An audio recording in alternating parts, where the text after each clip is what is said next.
اس کرسی کے بغل میں ایک کھڑکی تھی. اس کھڑکی سے اپنا سر باہر نکالتا تھا اور نکالنے کے بعد کہتا تھا کیا میں آؤں؟ یہ لوگ کہتے تھے سرکار آپ مت آئیے، ہم لوگ جا رہے ہیں. اور نبی کے پاس آتے تھے اور آن کے کہتے تھے یا نبی اللہ جب لشکر بھاگ گیا تو میں اکیلا کیا کرتا، لہذا میں بھی چلایا.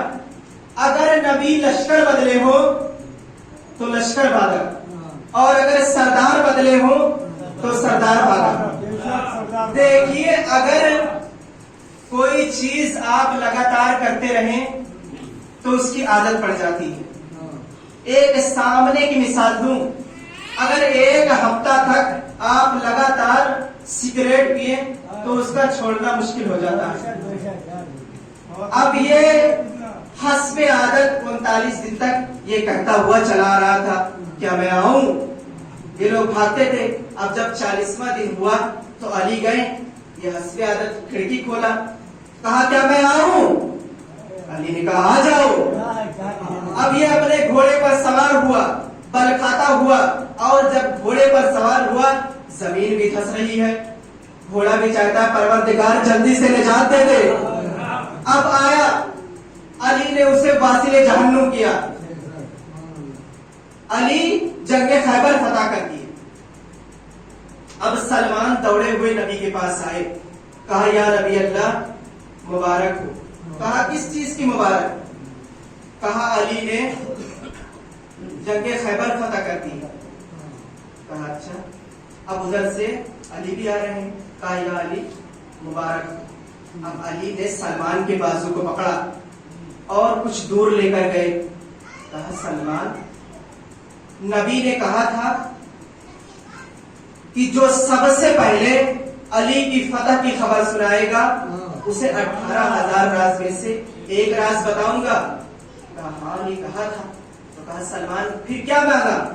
کہا میں نے سوچا پہلے کی جنت مانگ لوں، پھر سوچا کہ جس کا آقا سردار جنت ہو اسے جنت مانگنے کی کیا ضرورت؟ کہا سلمان پھر تم نے کیا مانگا؟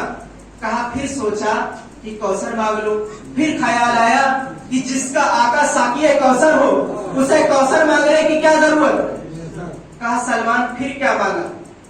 کہا میں اگر بہت بڑی چیز مانگوں گا تو لوگ کہیں گے ادنا سا غلام ہو کے اپنے آقا سے، کونین کے شہنشاہ سے، ایک بادشاہ سے اتنی بڑی چیز مانگ رہا ہے. اور اگر بہت معمولی سی چیز مانگوں گا تو لوگ کہیں گے اتنے بڑے بادشاہ سے اتنی چھوٹی چیز مانگ رہا ہے. تو علی نے کہا سلمان پھر کیا مانگو گے؟ اگر میں بتاؤں تو مانگو گے؟ کہا میں بتاؤں؟ علی نے کہا کہ میں بتاؤں. سلمان نے کہا ٹھیک ہے یا علی اس سے بہتر کیا ہوگا، آپ بتا دیجئے. علی نے کہا کہ سلمان تم نبی کے پاس جانا، زانوے ادب تہ کرنا اور کہنا یا نبی اللہ وعدہ یاد دلانے آیا ہوں، یا نبی اللہ وعدہ یاد دلانے آیا ہوں. اور جانے کے بعد کہنا، نبی نے کہا اب یہ گئے اور جانے کے بعد کہا یا نبی اللہ میں وعدہ یاد دلانے آیا ہوں آپ کو. کہا سلمان مجھے اپنا وعدہ یاد ہے. کہا تم علی سے مل کے آ رہے ہو،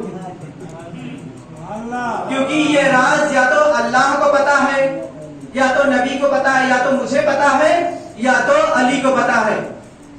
کہا ٹھیک ہے تم فلاں وادی پہ جانا اور وہاں پر ایک پہاڑ دکھائی دے گا، اس پہاڑ پہ چڑھ جانا، تمہیں 18,000 رازوں میں سے ایک راز مل جائے گا.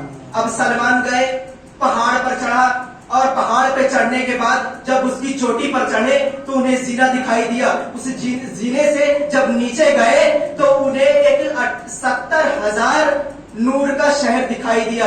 اس 70,000 نور کے شہر میں بہت سے خیابان تھے. اس 70,000 نور کے شہر میں 70 خیابان تھے، 70 وادیاں تھیں، 70 محلے تھے، اور 70 محلے میں 70 مسجدیں تھیں، اور ہر مسجدوں میں علی بیٹھے ہوئے خطبہ دے رہے تھے.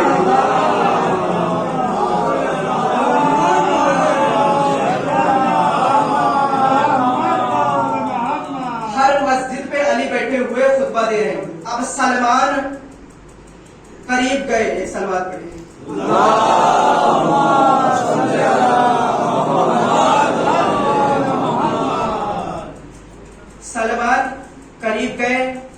ستون کے پیچھے ایک پلر کے پیچھے چھپ گئے اور نبی کی باتیں سننے لگی، علی کی باتیں سننے لگی۔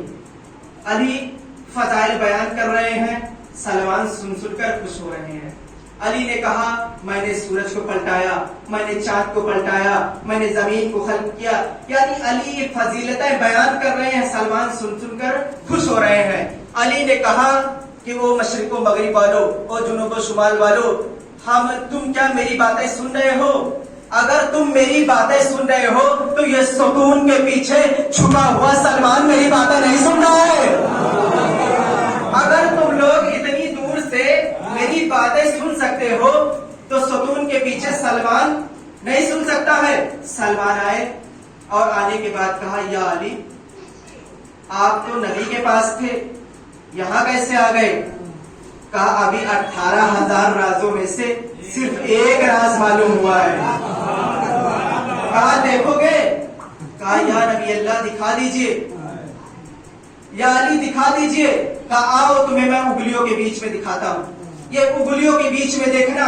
اب سلمان انگلیوں کے بیچ میں کیا دیکھتے ہیں کہ پہلے آسمان پہ بھی علی، دوسرے آسمان پہ بھی علی، تیسرے آسمان پہ بھی علی، چوتھے آسمان پہ بھی علی، ساتویں آسمان پہ علی۔ اب سلمان نے کہا یا علی ذرا جنت کو بھی دکھا دیے۔ اب جنت میں جس طرف نظر دوڑا رہے ہیں اس طرف علی ہی علی دکھائی دے رہے ہیں۔ ایک سلمان